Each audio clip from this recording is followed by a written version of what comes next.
ఇదిగో నీకు ఎన్ని శ్రమలు వచ్చినా, నిందలు వచ్చినా, వేదనలు వచ్చినా, పక్కంటోళ్ళు నిన్ను తిట్టినా సరే ప్రతి మాట పలకకుండా నువ్వు జీవించావే. నీ జీవితాన్ని చూశాను నేను. ఇదిగో ఎన్ని అనారోగ్యాలు వచ్చినా, బలహీనతలు వచ్చినా దేవుడు ఎక్కడ ఉన్నాడు అని నువ్వు పలకలేదు కదా. ఇదిగో యోబులాగా నువ్వు జీవించావు కదా. దావీదు వలె దేవుని స్తుతించావు కదా. ఇదిగో నీ ఎదుటున్న భక్తుల్ని ఆధారం చేసుకుని వాళ్ళని మాదిరికరంగా తీసుకొని వారు ఎలా నడిచారో దేవునికి ఇష్టలుగా అలాగ నువ్వు బ్రతుకుతూ ఉన్నావు కదా. ఆ జీవితాన్ని నేను చూశాను గనుక నా సంతోషంలో నువ్వు పాలు పంపులు పొందటానికి అర్హుడివి, అర్హురాలివి అని చెప్పగలిగే రోజు ఒకటి ఉంది. హల్లెలూయా, ప్రైజ్ ద లార్డ్.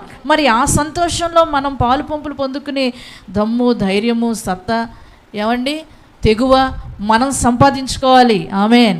అది ఎప్పుడు సంపాదించుకుంటామంటే దేవునికి నమ్మకస్తులుగా జీవించగలిగినప్పుడు, దేవునికి నమ్మకస్తులుగా జీవించగలిగినప్పుడు. ఆ నమ్మకత్వం అనేది లేకపోతే ఇదిగో రెండో ప్లేస్ ఉంది. ఏంటది? వెలుపటి చీకటి. ఏంటంటే అది చెప్పండి అందరూ. వెలుపటి చీకటి. అది వెలుపులో ఉంది, ఎక్కడో లేదు, వెలుపులో ఉంది. తలుపు బయట ఉంది, ఎంత దూరంలో లేదు, అది బయటే ఉంది. ఒక్క నెట్టుడైతే నెడితే వెళ్ళిపోయి ఎక్కడ పడతాం? వెలుపటి చీకట్లో. అక్కడేముందంట? ఏడుపును పండ్లు కొరుకుటయు ఉంది.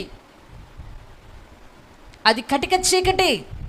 ఆ చీకట్లో ఏడవటం తప్ప సంతోషం లేదు. కానీ యజమాని యొక్క సంతోషం ఏముంది? సంతోషము, ఆనందము, సంతృప్తి, సమృద్ధి అన్నీ ఉన్నాయి. అది పరలోక విందు. అక్కడ నిత్యము విందు, ఆనందము, సంతోషము, నిత్యము పరిశుద్ధుడు పరిశుద్ధుడు అని గాన ప్రతిగానాలు, ఆరాధనలు, అంతా సంతోషమే, ఆకలేదు, దప్పిక లేదు. కానీ ఇక్కడేముంది? ఏడుపు, పండ్లు కొరుకుట. ఏడుపు ఎందుకొరకని ఎందుకు ఏడుస్తామండి? ఏడుపు ఎందుకు ఏడుస్తాం? లేదనే ఏడుపు, ఎదుటి మనకు ఉందనే ఏడుపు, మనకు లేదనే ఏడుపు, బలహీనతనే ఏడుపు, ఏమండి, ఆరోగ్యం లేదనే ఏడుపు, రకరకాలైన ఏడుపులు. అవునా కదా?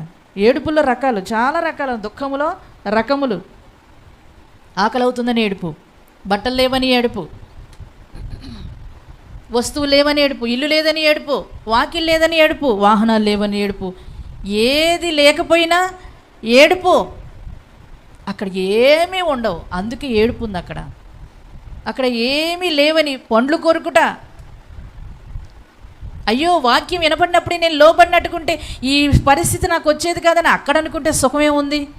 వాక్యం నీకు వినబడుతూ ఉండగానే, వాక్యం నీ యొద్దకు చేరుతూ ఉండగానే దాన్ని అంగీకరించగలిగితే, దాని ప్రకారంగా జీవించగలిగితే యజమాని సంతోషంలో నువ్వు పాలు పంపులు పొందుతావు. హల్లెలూయా.